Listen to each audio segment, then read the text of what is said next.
Good day mga ka-active riders.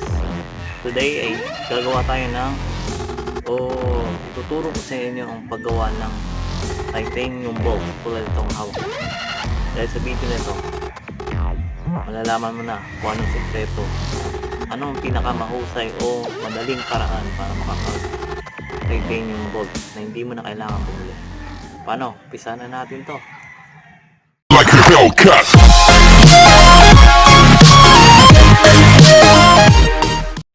Bago tayo mag-umpisa nga pala, mas maganda kung meron kang lumang stainless o chrome plated, ibabapping mo muna siya. O kung wala kang pang bapping, madali lang yan.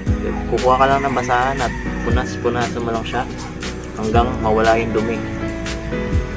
Pangalawa mo nga palang gagawin, sasabunin mo nga pala siya. Ito ay nasabon na.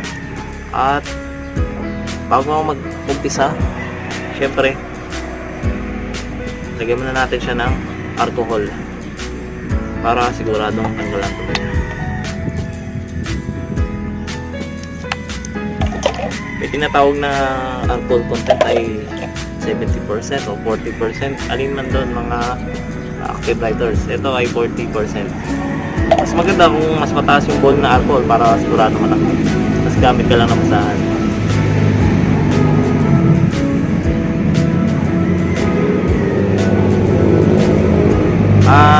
Hanggat maaari, mas maganda huwag mong hahawakan tong bolts, lalo na laglag.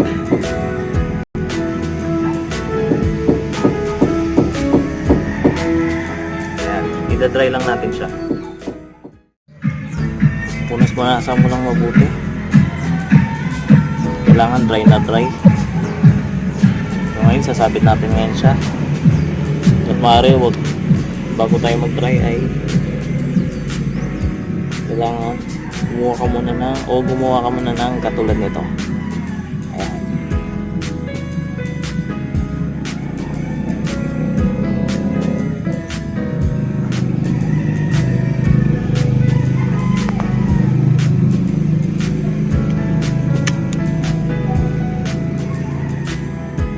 Gawin ay ulitin ulit sa pag-alcohol, nalaglag eh.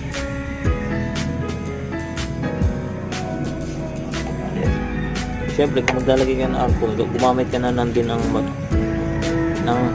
pamunas na malinis. Hanggat maaari, huwag basahan. O kaya, damit mo na lang. Hindi mo naman mamamantsahan yan. Mas maganda yung finished product ng titanium bolts kung una sa lahat ay napakalinis. Nasabon na siya, matuyo na maigi, at panghuli, ina-alcohol mo, at punas-punasan mo siya na wala talagang fingerprint. Hanggat maaari mga ka-active riders, wala siyang fingerprint o wag mo siyang hawakan. Dahil kapag nag-tempering ka na o gumamit ka nitong blowtorch, magre-reflect yung fingerprint mo. Makikita mo yan sa pagkukulay, hindi pantay o parang may mali sa ginawa mo. Malas pa ako .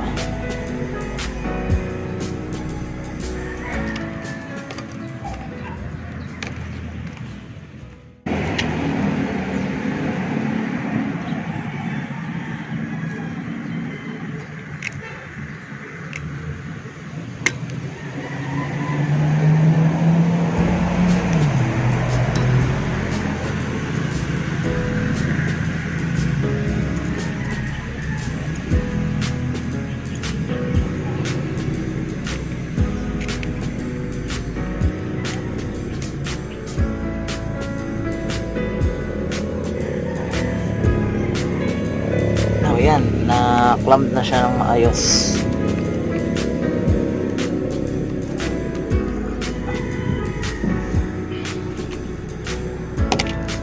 So maya-maya na natin siya banatan. Kailangan muna natin ma-dry siya.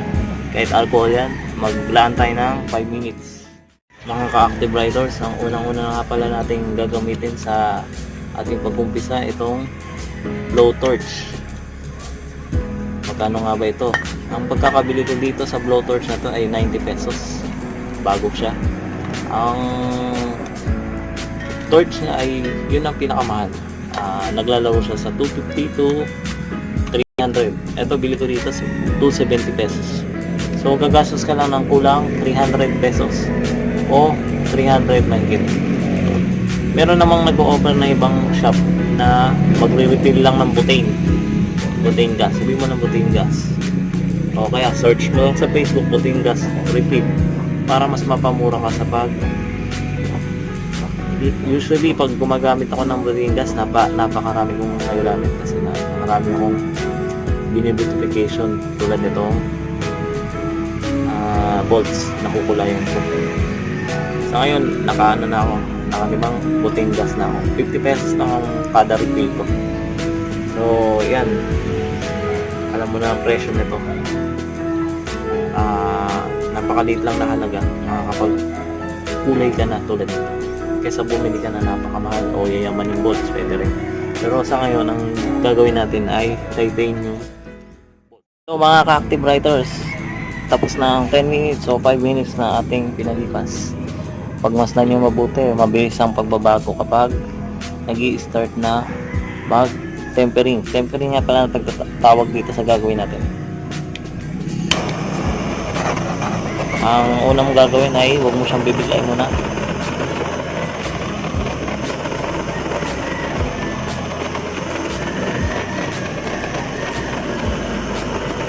Mga ka-active writers, hindi nga pala pwede rito ang bara-bara kung ayaw mong mabililyaso sa iyong gagawin. Sayang ang bolts kapag nagkamali.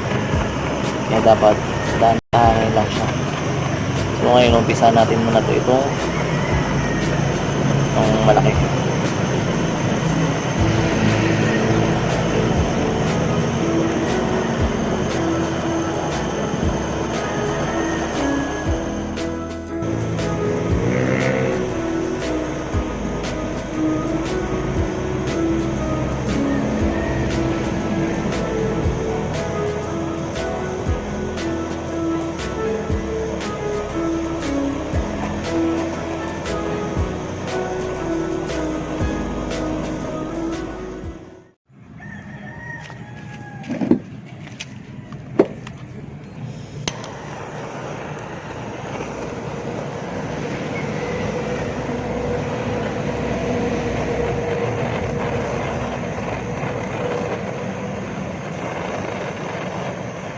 Ang unang nga palang kulay ay kulay gold o medyo browns.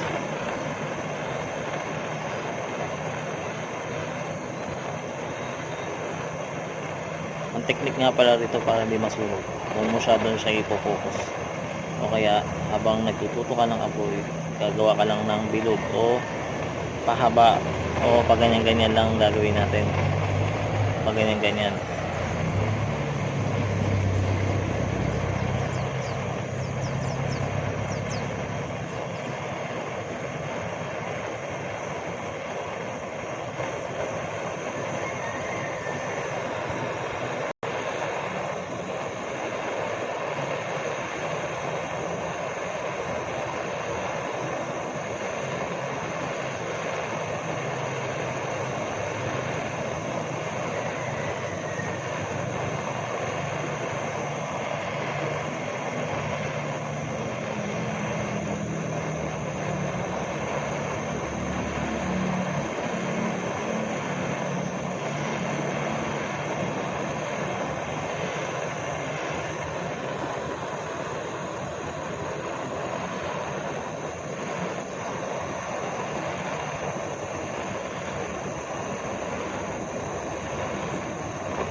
Yan na.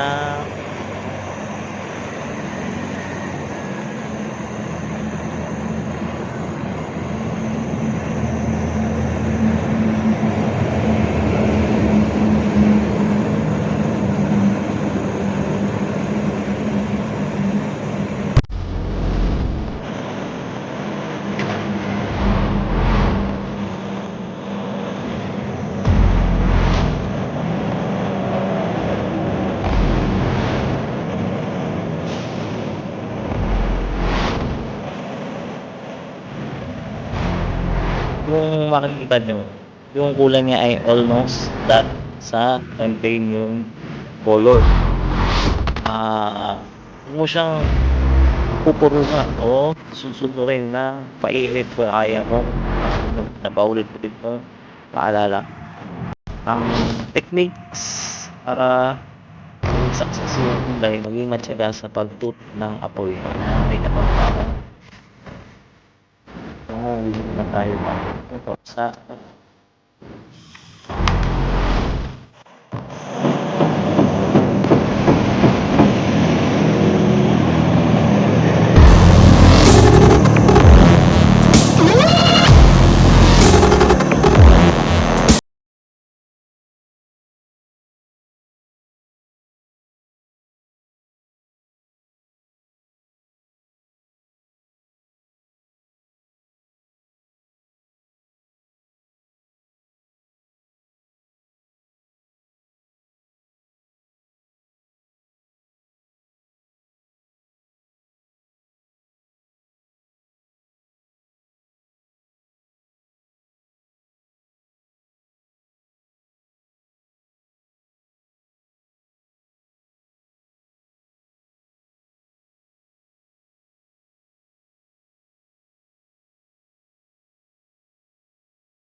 yung color mo siya.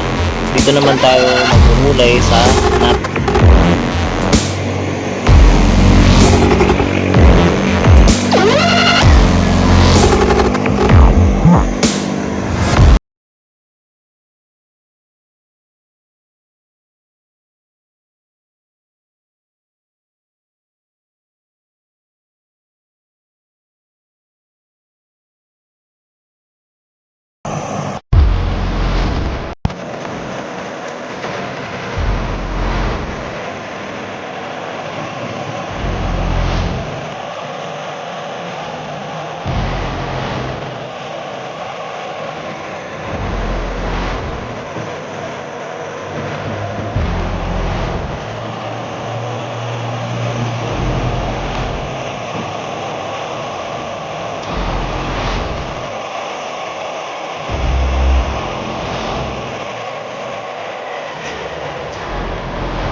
So, yan. Ganun lang ang proseso ng kulay titanium gamit lamang ang blowtorch o matingka. So, paano? Sana may natutunan kayo sa